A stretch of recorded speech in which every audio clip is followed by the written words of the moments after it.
Welcome to the AFR Saints channel, where we provide you daily content on your favorite team, the New Orleans Saints. Do us a favor and hit that subscribe button. Be sure to leave your comments below and smash that like button. Who dat? Dennis Allen met with reporters at the NFL meetings on Tuesday, and the big newsy thing out of that was the Ryan Ramczyk conversation. So we spent a lot of time on that on Tuesday because for very obvious reasons. I mean, it's a former All-Pro offensive lineman whose career is in jeopardy. I mean, that was the most newsworthy thing to come out of that. So we spent our time there yesterday. But Dennis Allen covered a lot of ground, and where what sort of attracted my attention from DA's comments was a lot about the defensive front seven, in particular Chase Young and signing Willie Gaye and what you might expect from Isaiah Foskey in year two. Because as you look at the Saints defensively, and of course that's Dennis Allen's forte, and we know this team has a lot of issues, man.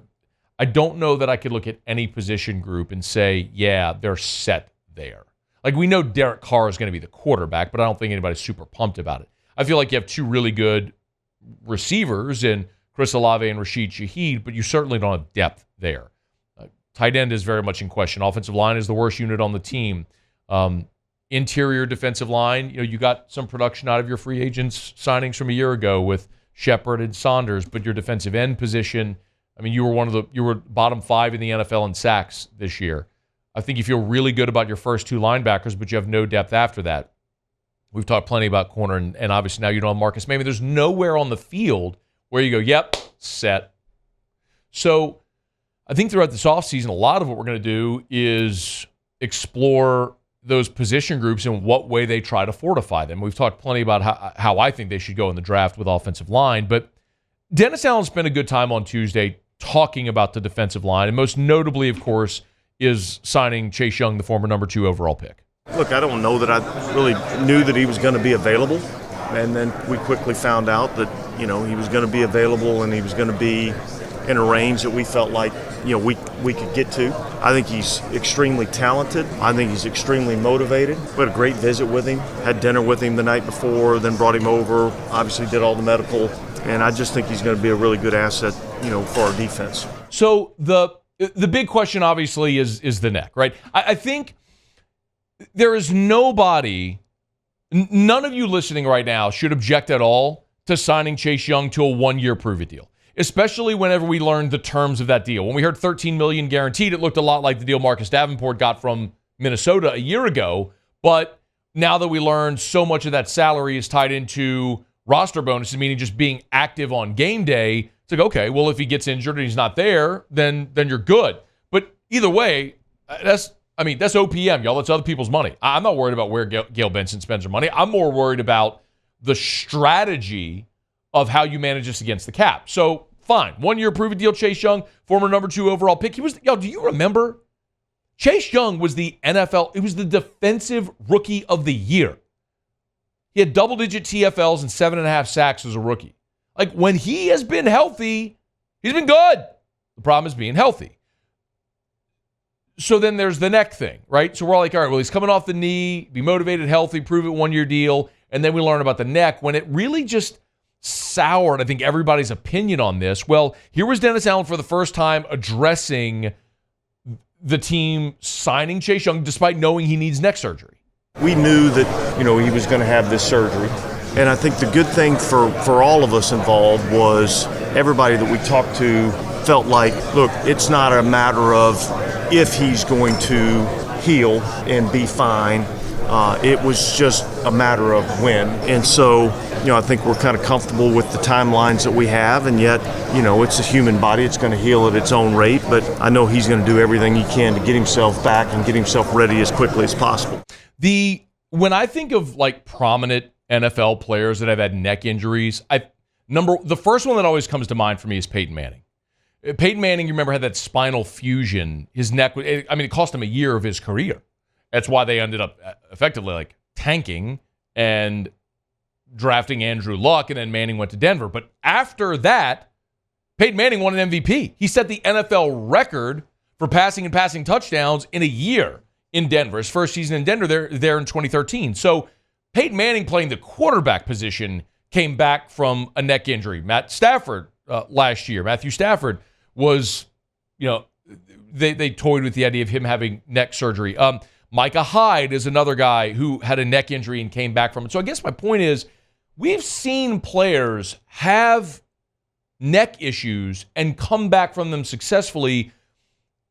So I worry less about that. Like, if the doctors went through the whole process and they were comfortable and signed off, okay. Now it's more about how long will it take Chase Young to be up to speed, full speed, football speed, feeling as close to 100%, and really functioning within this Saints defense, a new defense. His third team in less than 2 years. I mean, remember, he was traded midway through last year from Washington to San Francisco. Now he's in New Orleans. This would be his third team in less than 2 years. So really, his third team in a calendar year. So there's a lot of challenges there, certainly. Now, on the other side, I think it's interesting with Isaiah Foskey.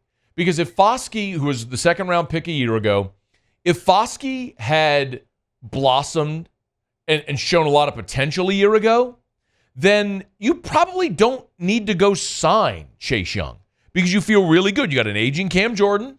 You signed Carl Granderson last year, who had a career year, 8.5 sacks. You've still got Tano Passanio. You've got some guys there. Peyton Turner, who knows what to expect, but he's still on the team. The Chase Young signing would have felt a lot less necessary. But Isaiah Foskey had 10 tackles a year ago. I mean, he was effectively a healthy scratch for most of the season. He ended up only playing in 10 out of 17 games. So Dennis Allen was asked about Isaiah Foskey and his sort of what they might expect in year two. I think number one, he's got to cut it loose. I think this last year, was a big learning year for him, and so my hope is that he has a great offseason. He understands what we're doing defensively, and so he's less concerned about learning the defense, and he's able to just go cut it loose and go play. And I think that's what I'm looking to see. Now it's going to be a while before we can actually see that happen. You're not seeing it, really as you go through OTAs and minicamp. But I think that's just part of the process. But I really want to see him kind of cut it loose. If you want a reason for optimism with Foskey, if you look back at his Notre Dame career, as a freshman at Notre Dame, he did not have a sack, and he only had 5 tackles his entire freshman season. Sophomore year, he bumped to 4.5 sacks. As a junior, that went to 11. And remember, he came back for another year because his second year was the COVID year where they only played 10 games. So he had 4.5 sacks in the COVID year, comes back in 21 as 11 sacks, and then replicates that in 22 with another 11-sack season. So you saw Foskey, as his Notre Dame career went on, go from flat line to good to boom to matching the boom. So that's one thing for a guy that's 6'5", 270, who physically looks like the defensive ends, these bigger defensive ends that the Saints like to draft. That learning curve, while it's been steep for him, he's ridden that curve and gotten better. We saw it at Notre Dame, and I'm sure they're hoping for the same things. You heard DA say it there. He just needs to cut it loose. He's got the ability. Maybe this is the year for Foskey. The good thing is he stayed healthy. If you can stay healthy, I think Foskey could be a guy that's a key contributor on this defense. And one more from Dennis Allen, the defensive side of the ball. Can you play number 13, please? This one was interesting to me because you've got your incumbents back. You've got Demario Davis, who is an all-pro, and Pete Werner, who's, when he's been healthy, has been a starter. But Dennis Allen said Willie Gaye is coming here to win a starting job. I think he's a guy that's going to be competing to be a starter on our defense. And so I think that, with bringing him on board, you have Willie, you have Demario, you have Pete Werner. Those are 3 guys that I know played a lot of football in our league and played at a high level in our league. And I think that gives us a little bit more depth, and it gives us some more options and things that we can do. Super athletic guy, can play the mic, and I think gives you some fantastic depth there. I kind of think back to, if you go back to 2017-18 when Alex Anzalone was the number 3, the rotating in, that's about when you were at your best. at that position. And maybe it's something where, like, yeah, you'll only truly have 2 guys listed as starters, but you effectively play 3. And I think that's why Willie Gaye is coming here thinking he can be that. And I'll remind you again, Demario Davis is 35 years old. He'll be 36 by the end of the season. Who knows how much longer he wants to play. Pete Werner's in the last year of his rookie contract, and Willie Gay's on a 1-year deal. Your entire linebacker room could turn over after this year. All of it. So this is a great audition for Willie Gaye to see if that's a guy you're going to want to sign to a long-term deal after this season. Hey, thanks so much for watching. Please leave your comments. I love to interact, and be sure to hit the red subscribe button below.